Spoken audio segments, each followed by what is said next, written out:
Have you been stuck bench pressing the same weight since high school? Does your deadlift feel like it's glued to the floor whenever you go for a new max? Do you feel like no matter what you do, your squat will never improve? If you are experiencing a plateau in your lifting, especially with the big three lifts, first and foremost, let me say it's all good. Lifting plateaus are part of the process. It doesn't mean that you're doing something wrong. It may just mean that you need to shake some things up. So today I'm gonna give you my 6 favorite tips to break through those plateaus and get you back on the road to new personal records. First things first, we need to determine if you really are in a lifting plateau. A lot of people miss a lift after a week and say, oh, I'm in a plateau, my bench press will never get stronger. Pump the brakes a little bit, you've got more time. This comes down to individual preference, but I define a plateau as your lift not improving within maybe 5 to 10 pounds in a 3 to 6 month period. Especially as you get more advanced, it becomes more and more difficult to make more progress. So understand that sometimes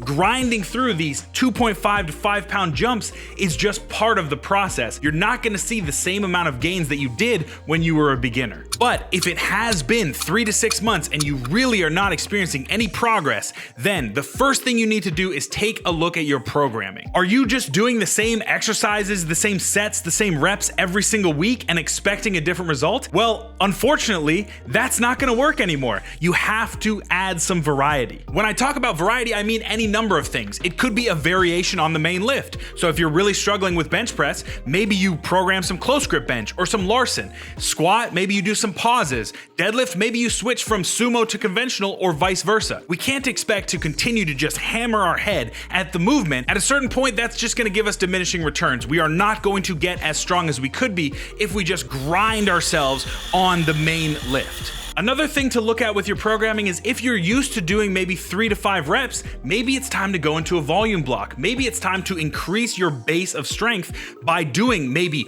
8 to 12 reps, maybe some extra sets, working more in a hypertrophy rep range, maybe throw in some bodybuilding. All of these things can help alleviate, 1, the mental stress of not getting your lift the way that you want to, and 2, the physical stress of being in a high intensity context of training for a long period of time. If your programming's on point but you're still stuck, then it could be that you're not addressing a weak point. Now, weak points can get a little hairy because a lot of beginner lifters think that they need to pinpoint weak points immediately. If you're a beginner lifter, you just need to lift. You don't really have these form breakdowns that we see with a lot of intermediate to advanced lifters. But if you are going on maybe 3 to 5 years of training experience, then you know where your breakdowns in form, in strength may be on the big 3 lifts, and that is what you need to target. This is where filming yourself in the gym becomes an incredible tool because you can watch the video back. You can see if your hips are shooting out of the hole in the squat. You can see if you're getting a lot of back rounding in a deadlift. You can see if you're over flaring or under flaring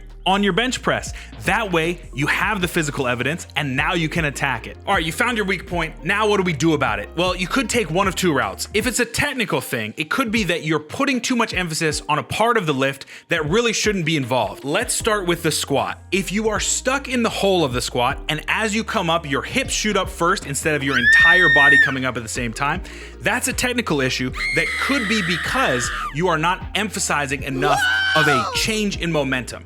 Something that I really love to program in this case is a pause squat because it takes all of the momentum out of the movement. You can't get a bounce out of the hole. You pause, a nice active pause where you're not just resting on your hamstrings.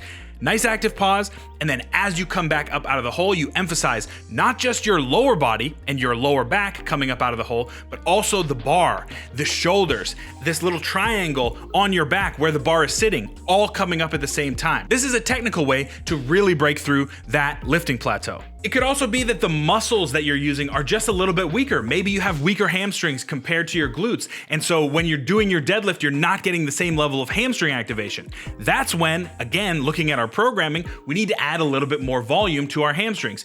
Do a little bit more work to the weakest link, bring it up on par, and the lifting plateau's gone. My third tip is going to be to really emphasize rest, specifically a deload. It's crazy to me how many people still think that you don't need to deload. Even if you are a superhuman specimen, a deload every 6 to 8 weeks is going to do wonders for you, even just mentally. It's gonna give you a little bit of a break. And that way, once the break is over, you can come back refreshed, both physically and mentally, and able to really notice your faults and attack them even better. With deloads, you can pre-plan them in your program, or you can just take one when you're feeling really run down. Either way works, it comes down to personal preference. I love to schedule them out because that way I know as I'm going week by week, oh, I have a deload in 2 weeks. I can really push myself. I'm gonna get a break. It helps me mentally. But if you're experiencing a plateau with any of your lifts, take a deload, come back. You might be over the plateau. Who knows? Tip number 4 is very straightforward.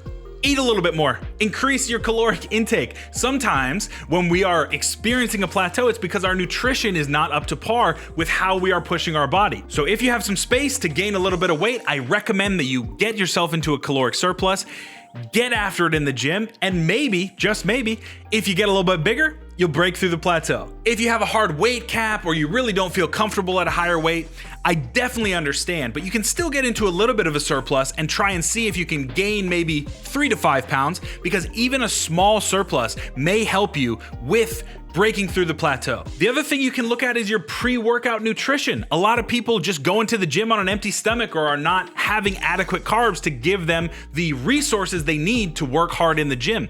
So it could be that if you add a lot of your carbs that you're already eating throughout the day, pre-workout, you may have more energy and more of an ability to push through the plateau. My 5th tip is to take a critical look at your mobility and your warm-up. A lot of times when we get in the gym, we just want to get under the bar. We just want to do the main movement. I am a huge culprit of this. I just get in the gym and I'm like, I don't want to waste time on foam rolling or warming up at all or doing any mobility drills. Get me under the bar.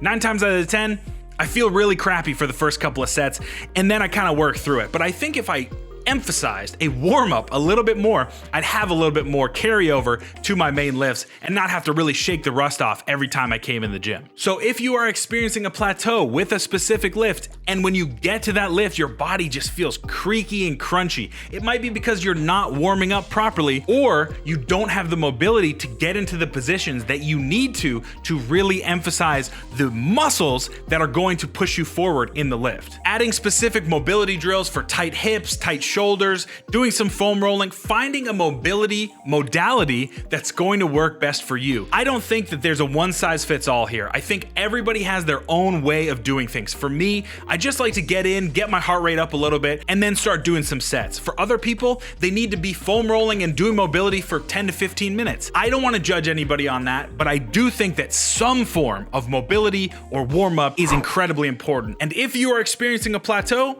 I think you should try it out. Finally, my last tip, you knew it was coming, it's a shameless plug. Hire a coach. Hire me, I'm available. Sometimes we need a impartial third party to take a look at not only our form, but our programming, our mobility. We just need somebody to give us a little bit of support. And this is where a coach comes in. If you know someone who has had success coaching people like you in the past, then reach out to them. See if they're available. Try and get an online coaching thing done. Maybe you can just send them a couple videos and see if they'll give you a form check. A lot of online coaches will do that, some of them even free of charge. Basically, getting a second pair of eyes on your lifts can help you kind of detach and find a way to really get into your weak points and help you break through the plateau. We cannot be incredibly objective looking at our own footage. There will always be a little bit of bias, but a second pair of eyes, hopefully a non-biased pair of eyes, will really help you out and put you on the right path to breaking through the plateau. So there are my favorite 6 tips to employ when you find yourself in a plateau with one of your lifts or all of your lifts. Hopefully one of those, if not all of them, will help you continue to make progress and break out of this funk that you're in, because I know how discouraging it can be, but just know it's not gonna last forever. Change something up, try something else, you will get where you wanna be. Just continue to put in the effort. Thank you so much for watching. If you wanna apply for coaching, there's a link in the description of this video. You can also just reach out to me and schedule a call free of charge to talk about whatever you want to. It can be fitness, it can be life, whatever. If you want to learn more about improving your bench press specifically, you can click this video right here. Thank you so much for watching.